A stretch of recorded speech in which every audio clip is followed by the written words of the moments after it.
seharusnya peran keaktivisannya dulu itu dibawa gitu loh, bukan hanya menjadi beban terhadap negara gitu.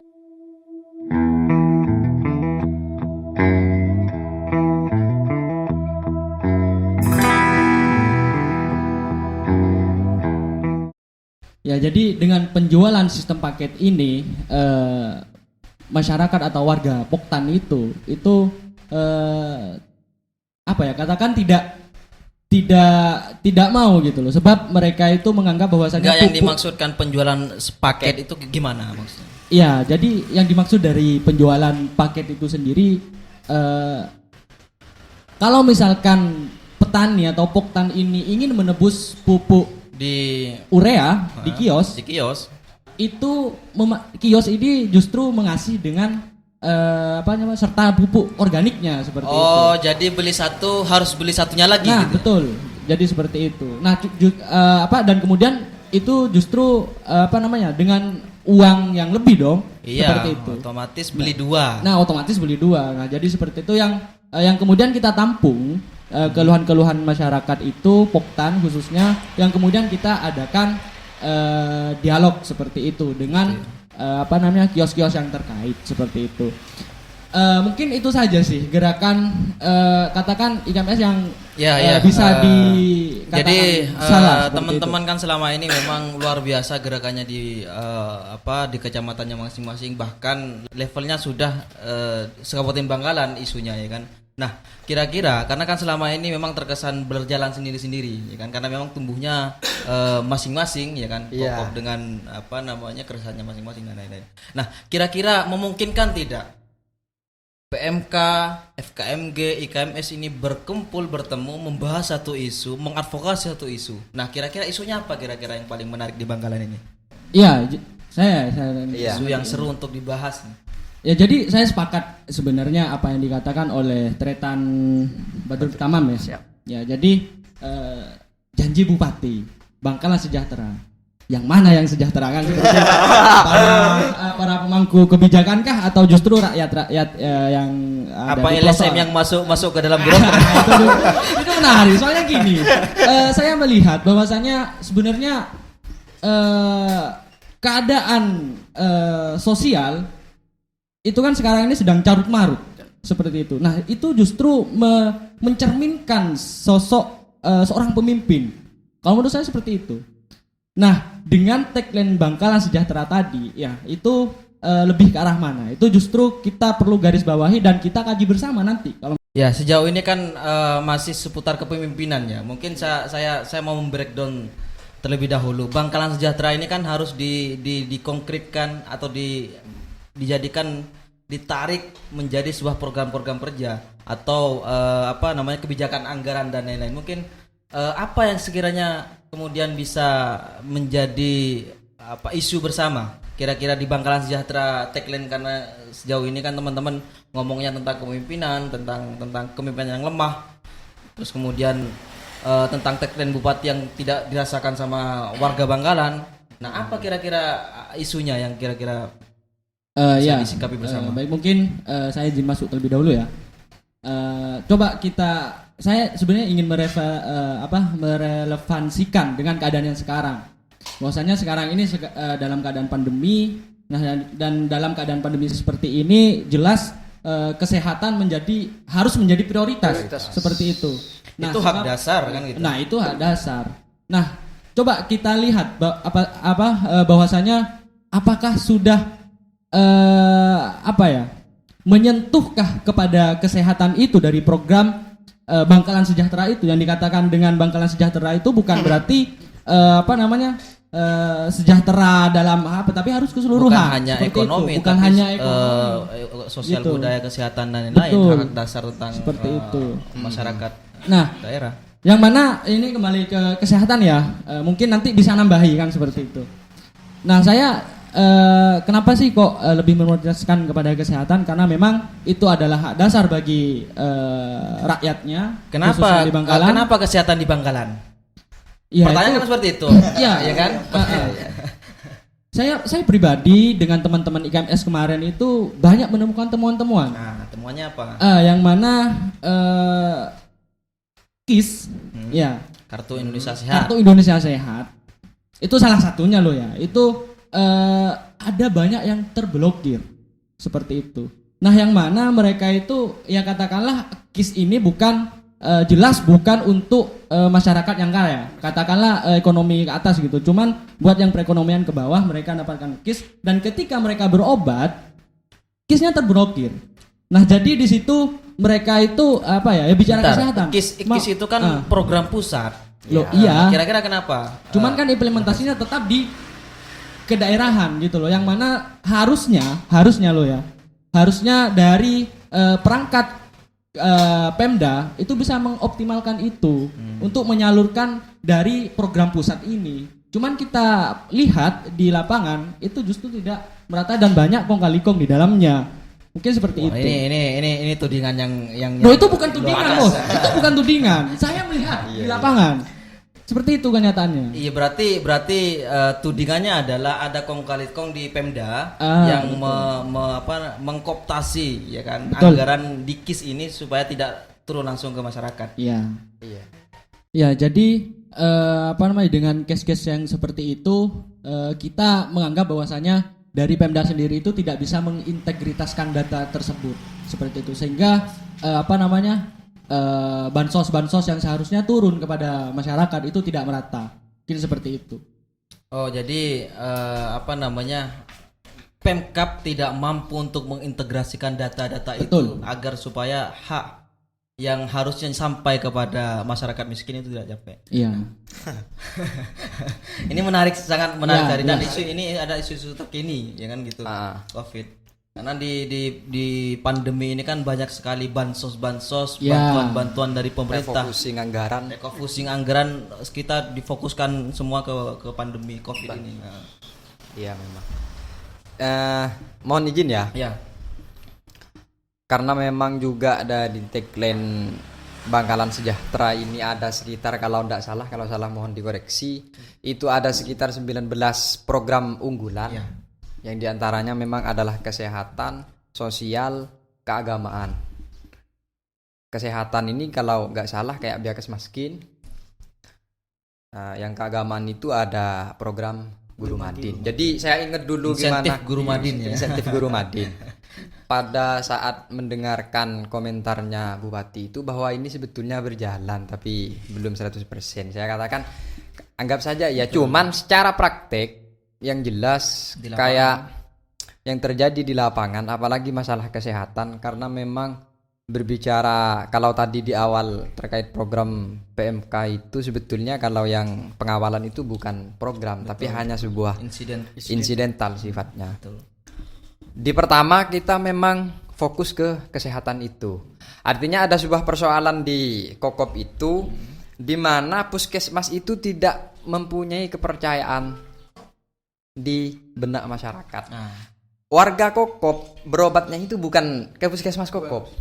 Tapi malah berobatnya itu kalau yang di utara ke 10 Tanjung Bumi. Oh, jadi kalau yang di selatan itu ke Belega. Ini fenomena unik sebetulnya. Makanya ini yang kemudian kemarin kami dengan teman-teman dijadikan di pas pelantikan saya itu saya jadikan sebagai tema dialog publik kesehatan untuk siapa yang memang secara pelayanan puskesmas di Kecamatan Kokop pada saat itu hasil kami juga interview dengan masyarakat yang pernah berobat di sana sangat buruk.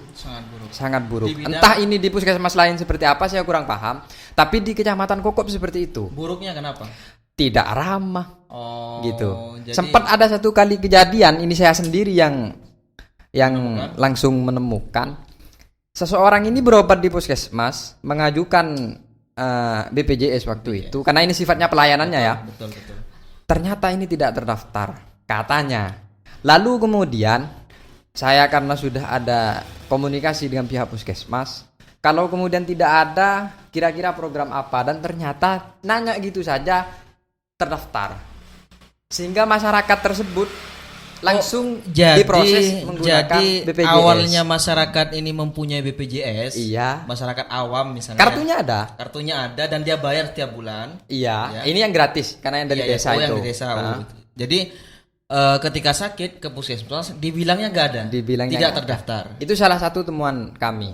Sehingga ini jelas-jelas ya kami sampaikan sampai ada beberapa kali FGD memang kami dengan pihak puskesmas waktu itu untuk yang pertama kita solusikan memperbaiki secara pelayanan. Betul. Gimana caranya para pelayan ini senyum loh kalau ada pengunjung kata saya. Terus yang kedua mensosialisasikan program pemerintah daerah kabupaten terkait adanya Biakas Mas. yang bisa diakses ya. Iya, Yang bisa kayak semisal kalau kemudian BPJS ini nggak bisa, saya harus gimana? Karena saya loh ini orang nggak mampu ya kan. Ya, proseslah Biakas Solusinya Miskinnya, apa kira-kira? semisal. Kalau melahirkan nggak mampu ini terus kemudian gimana? Pakailah jam persalnya. Itu. Sedangkan di aspek lain program prioritas Iya, diantaranya yang lain Bangkalan Pemkab Sejahtera itu adalah intensif guru madin. Jadi kami meragukan objektivitas program Program ini. itu ya. Insentifnya Siapa yang itu dapat? apakah tepat sasaran atau Betul. tidak?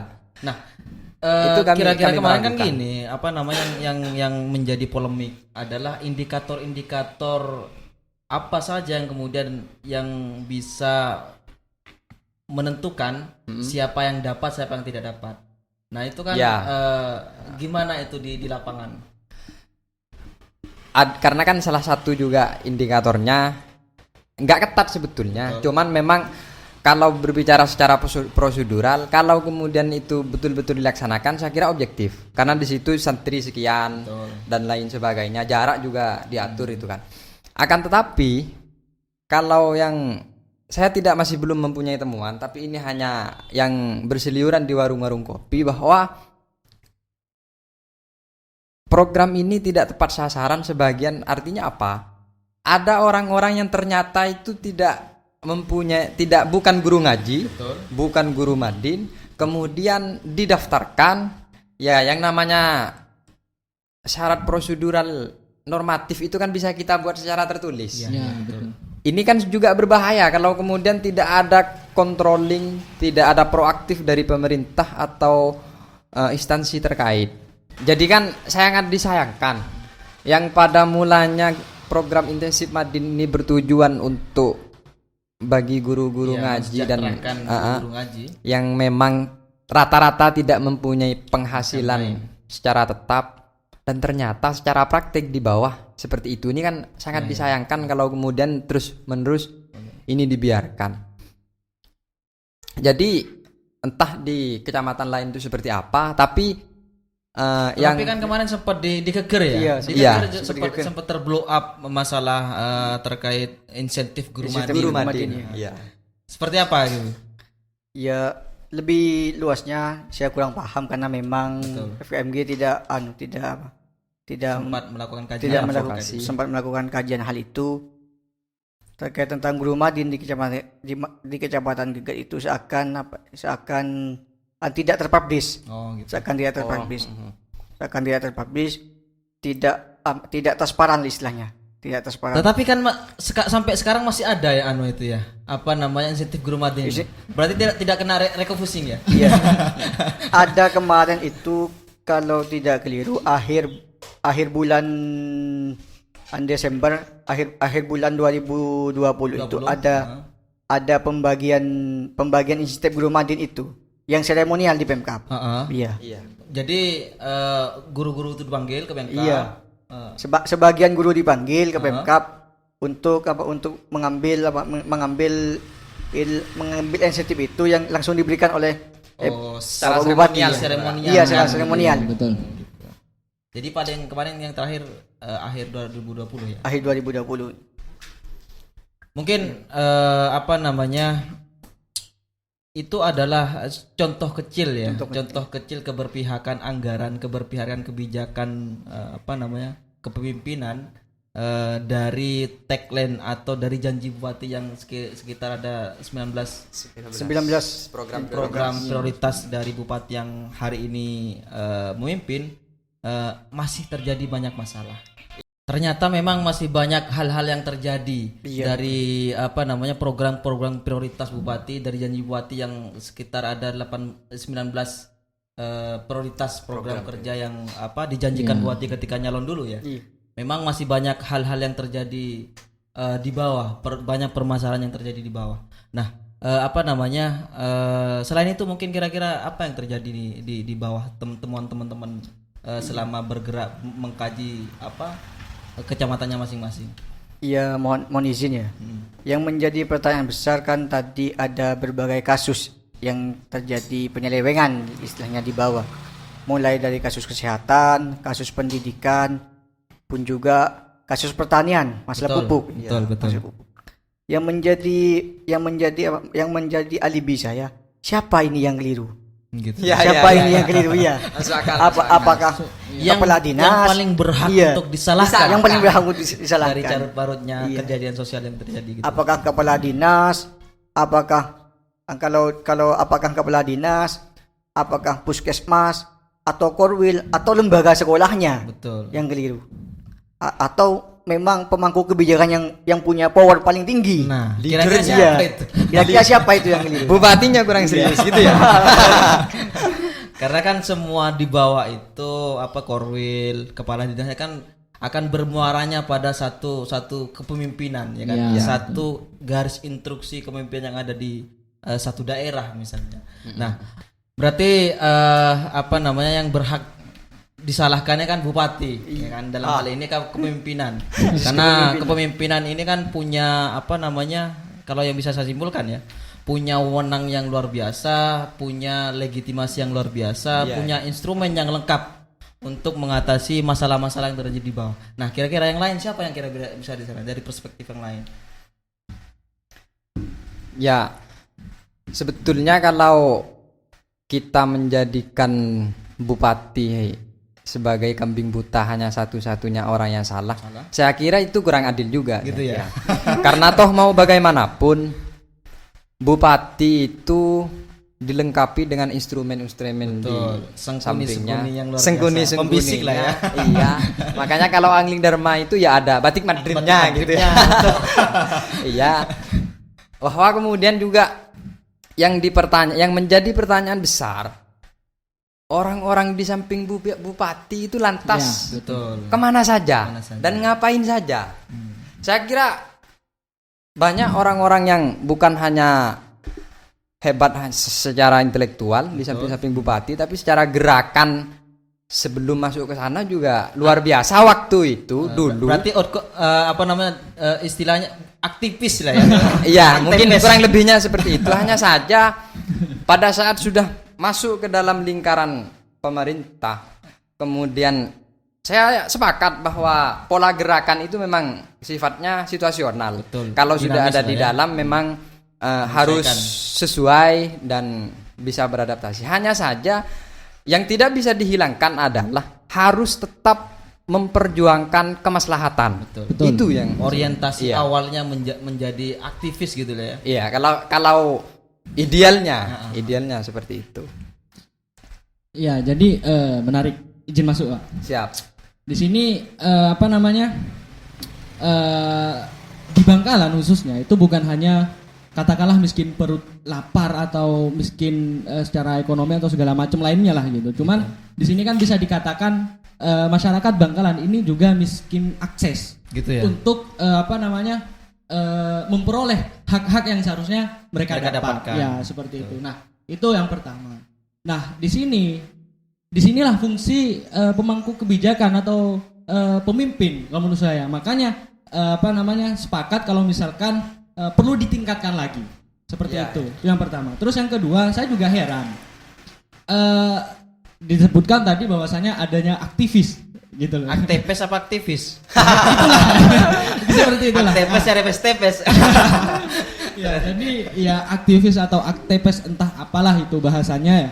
Nah, itu kan kita ketahui bahwasanya ada di dalam itu. Ini gitu. oknum ya? Iya, oknum. Kita menjerang oknum. Nah, yang mana seharusnya mereka itu bisa mempengaruhi kebijakan yang mana kebijakan itu kurang tepat atau mungkin katakanlah terjadi penyelewengan. Nah, disitulah seharusnya peran keaktivisannya dulu itu dibawa gitu loh, bukan hanya menjadi beban terhadap negara gitu. Artinya kita gembar-gembor di luar, tetapi ketika masuk ke dalam lingkaran kekuasaan itu berubah menjadi tameng kekuasaan yang itu tidak bisa.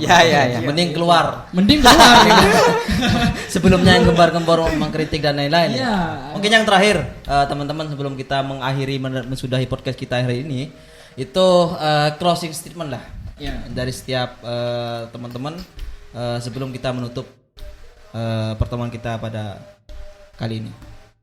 Mungkin diawali dari IKMS karena tadi IKMS yang terakhir. Ya, jadi kalau misalkan dari IKMS sendiri, saya sangat berharap ya kepada pemerintahan di Kabupaten Bangkalan ini bisa lebih optimal dan bisa lebih maksimal lagi dalam melakukan penyaluran hak-hak masyarakat yang seharusnya mereka itu mendapatkan hak itu.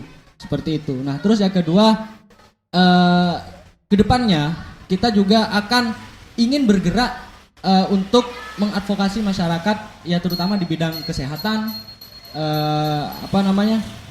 terus lingkungan mungkin dan lain-lain. Sehingga kalau misalkan keadaannya tetap seperti ini, kita juga akan melakukan tindakan yang lebih seperti itu.